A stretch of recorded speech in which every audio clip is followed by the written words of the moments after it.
Welcome to the Performance Plastics Podcast, hosted by IAPD, the only podcast dedicated to providing you information and insights into the world of engineering-grade plastics and how they benefit society by improving the quality of everyday life. Now here's your host, Kylie Canty. More often than not, our most memorable learning moments in our careers is when we're out in the field and have to critically think of a solution for our customers. IAPD has the 6-question method to get you started on choosing the correct plastic for your customer. This method works for most applications. Pete Daumeyer, Territory Manager at CartierWilson LLC, and Jesse Rivera, Quality Manager at Industrial Plastic Supply Incorporated, sit down to ask each other each of the 6 questions, but also add in some inside scoop that they have acquired from their experience. If you'd like to follow along with the 6-question method with your copy of the Introduction to Plastics manual, you can find this on page 41 to 42. Hi, my name is Jesse. I'm with Industrial Plastic Supply here in Anaheim, California. I've been in the plastics industry for approximately 9 years, and I'm one of the members for the IAPD Educational Committee. And I'm Pete Daumeyer with CartierWilson. I'm located in Florida. I've been in the plastic industry over 20 years. I am the chair for the Education Committee.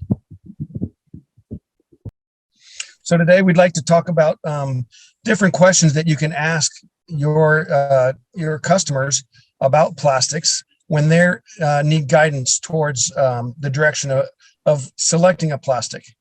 So Jesse, one of the first questions you should ask is, do you need to see through it? Is it going to be transparent? Yes, and one of my notes that I have here, I put that the question could be a little bit generalized and ambiguous because when I see customers coming to our will call counter, a lot of times they'll give you certain words that you still have to, ask more questions. For example, they might say, "Oh, I need something that's see-through, or transparent, or translucent, or non-glare, frost, off-white, cloudy, or something that diffuses light." And so I think what you have to do is ask more questions and get down to it, like what exactly they're looking for. And I have some examples here for like transparent. I put that it's something that you're able to see through. Sometimes you have to ask the customer, is it, can it be diffused, or do you, when you say transparent, are you asking like clear see-through or translucent? You have to ask those questions.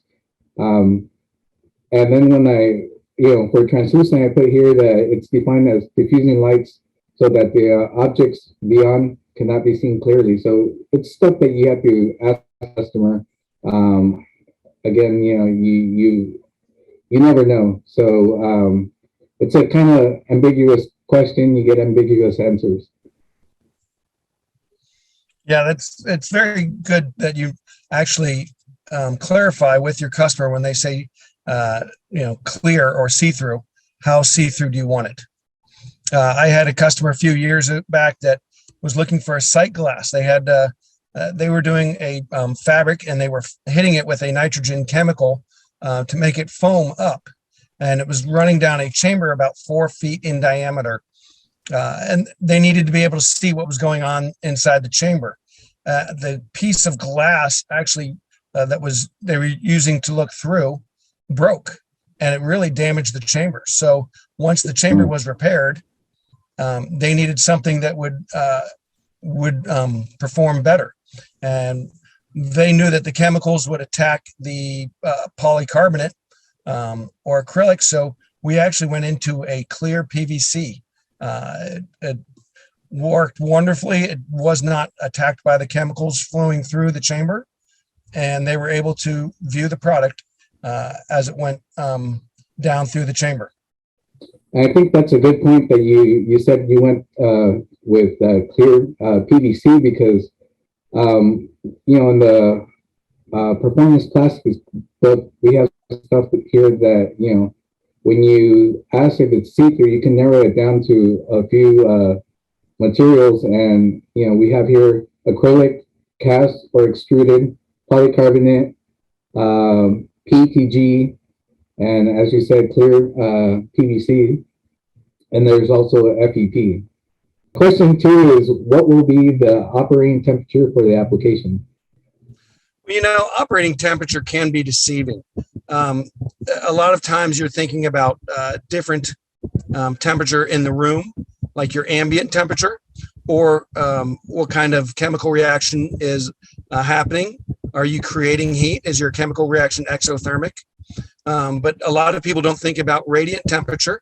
If you have an outdoor product, the sun, when it's beating right on something, will warm it up more than the outdoor temperature.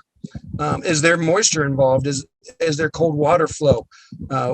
And is the operating temperature changing rapidly? Is it going to be at 73 degrees constantly, or does it go from 73 to 125 back to 73 in a matter of minutes?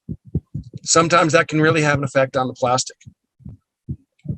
Right, that's a good point. One of the examples that I have with operating temperature was we had a factory that was making sauces, and during COVID, they weren't running at 100%. So they only filled up these vats halfway, and they were using some Tyvar hot, which is a UHMW polyethylene. And what they didn't tell us was that, these scrapers is what they were using them for, were actually sitting in the liquid for quite some time. And even though Tyvar hot had a certain temperature range, it was never considered that, it was going to be in continuous, in the continuous hot temperature, and that caused it to melt. But an interesting story that, I want to mention, Pete, because you said, that the sun has, you have to ask the questions, and, being in the sun and stuff. We had a customer who once took some ABS and he put it in the back of his truck. He drove off. That day it was like 110, more or less, and he had it on the bed of his truck. And, this was on a Friday. On Monday, he calls us and he's all upset. He's like, hey, the material that you gave me, it warped, and we're like, well, what do you mean it warped? And he's like, it took the shape of my truck in the back. And we're like, what? And he's like, I picked it up, left it in my, truck all day, Friday and Saturday and Sunday, and it formed to the back of the bed of the truck. Wow. Yeah. Yeah, plastics. A lot of people don't realize that radiant sun is a lot more warmer than the outdoor temperature. Mm-hmm. Very good. The third question you need to consider is, does the plastic have to be chemical or corrosion resistant? Yeah, so one of the things that we have in our plastics performance book is, that they have an example of PVC type 1 and type 2. Sometimes you have customers that will ask for specific types. Sometimes they don't. And, if you're, depending on who you're talking to, you can sort of gauge what they need. And one example that I have here is, again, the difference between type 1 and type 2 is that type 1 rigid PVC is a high corrosion resistant material with normal impact properties, and it's used where chemical is not a major concern. Chemical attack is not a major concern. Type 2 is impact modified formula, which increases the ability of the material to withstand shock or impact, but will have lower chemical resistance relative to type 1. Yeah, I think you really need to make sure to ask about cleaning chemicals as well. There was a few years ago, I was looking for a guard to guard a machine, and they wanted something solid, so metal grating was out. They installed polycarbonate, and the machine was actually spinning around alcohol, beer, to be honest. And the beer was hitting on the polycarbonate, but not affecting it. However, after 6 months, again, the polycarbonate started to craze. And we realized that the cleanup crew came by with bleach and just doused the polycarbonate in bleach, and that tore apart the product. Once again, PVC, clear PVC came to the answer, and they have not changed out the guards since. The chemicals can be bad if they're exothermic. Make sure you carry the HDT through the entire operation, from step one to the finished product leaving the building.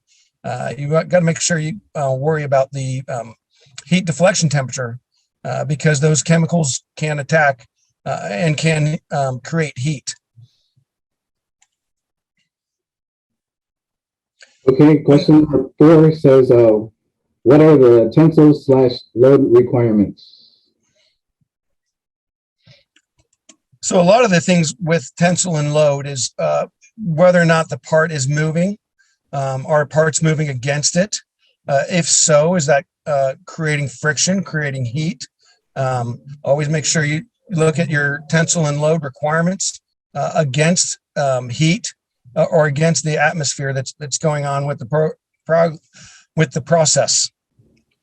Load requirements is something going to be on top of the product? Is something going to be pushing down on it, pushing against it?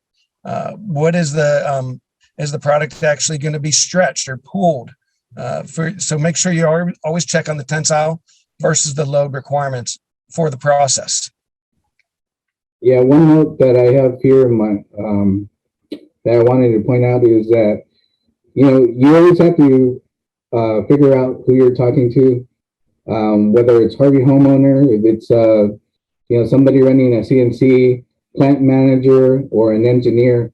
You're never going to talk to them the same. Some will have more details and specifications, and they'll also, like, an engineer will probably know the tensile strength or the load bearing strength, and Harvey homeowner is not. So just keep in mind who you're talking to, and ask the questions accordingly.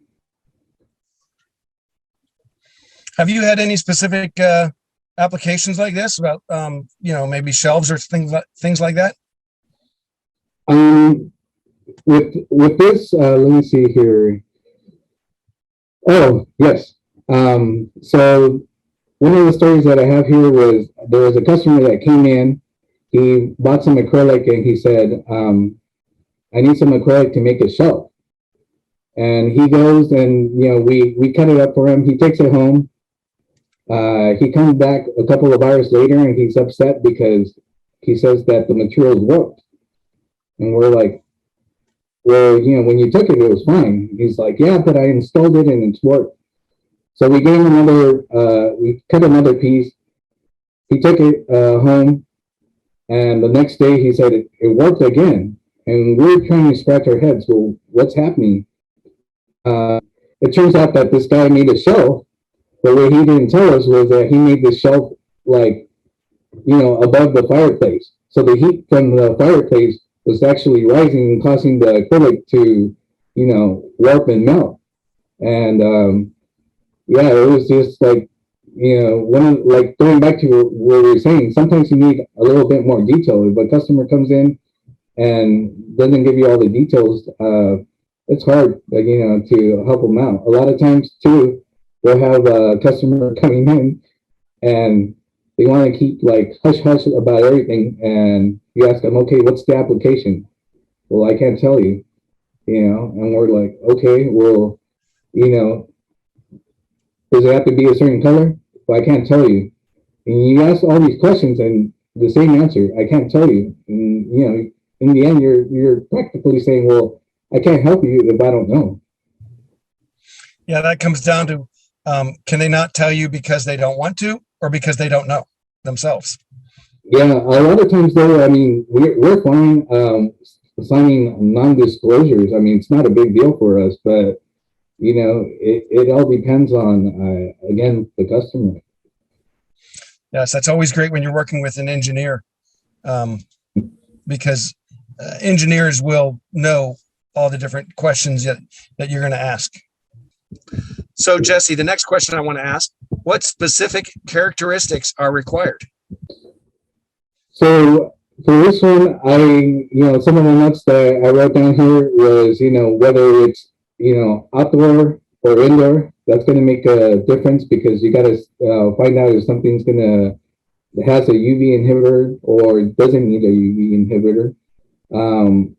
I also put some customers want, prefer paper over film masking. Sometimes, with the different materials, you have the option whether you get it with paper or film. And I think another thing I pointed out, or I wanted to point out here, was that some customers have in mind, an aesthetic feel, and not all the materials come with a masking. And I had a customer coming in here one time, and he was upset because he said his HDPE sheet was all scratched up. And, I had to tell him, well, that's the way it comes. It's not an aesthetic. It's not used for aesthetics. It's used for, specific things. And that's what you asked for. That's what we gave you. We also have there's some plastics that, have non-slip, that are self-lubricating. Some are flexible, others are rigid. And one thing I put here is that, if people come in and they want to do something with print, you also have to ask the question if they wanted, corona treated. Not a lot of people know what a corona treatment is. And I actually told Kylie that, that would be a good topic for a future podcast. But, basically what a corona treatment is they put a ink, and it pretty much this ink causes the ink to stick to the polyethylene, because polyethylene, it's hard for anything to stick to it. And so they use these electrodes to charge it, and then it's able to accept the ink. That's one of the really important questions you have to ask, because if they are printing on it, are they recycling their scrap? Are those inks actually recyclable? A lot of times, customers will be very green conscious about recycling their scraps, or when the product's reached end of life, they like to recycle it. But are there inks or adhesives that will not allow recycling? Another question, or another thing to think about, is how is that part being fabricated? Is it being machined? Is it being routed? Is it being thermoformed? What kind of heat requirements? What kind of machining components are going into that actual part?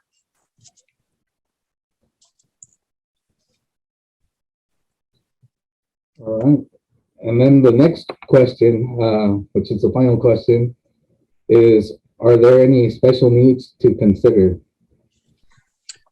Yeah, this is very important when we talk about government regulation or other needs for that part. Is there a building code that must be met? Is there a federal motor vehicle safety standard? That's the FMVSS.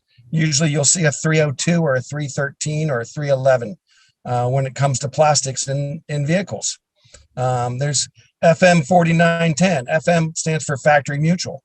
That is the insurance company that insures a lot of these big, large semiconductor or pharmaceutical factories.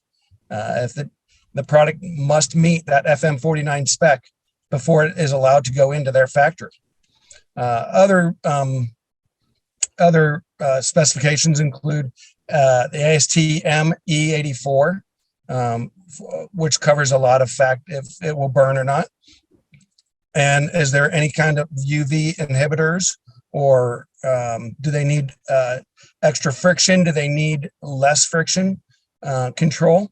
What's the actual need of the end component? Right. I also hear it, as far as the way it burns, because sometimes that matters too, whether it's a horizontal or vertical burn. Some other things to consider is, does it have to be FDA approved or FDA compliant? NSF, we have other requirements here that, we have to consider 3A dairy, USDA. UL 94 is a big one. One of the interesting things is a lot of people will always ask, hey, does this product meet this specification? Well, sometimes, yes, the factory produces a product that will meet your specification. However, a lot of times the product will go into a machine, and that machine needs to pass UL specification later. Well, it's not up to us to make sure that that product meets that UL spec that they're comparing to. A lot of times it's up to the machine builder to make sure that their machine passes those specifications. FDA approval is a big one. Even if our product meets an FDA approval, does the rest of the machine meet the FDA approval? All right. Well, thanks, Jesse. I appreciate this. This was a good conversation. Thanks, Pete. It was good talking to you again. Hopefully you're going to have a good week, and we will talk to you soon. All right. Thank you all. All right. Thank you. This podcast was brought to you by the International Association of Plastics Distribution. For more information on IAPD, please visit our website at www.iapd.org.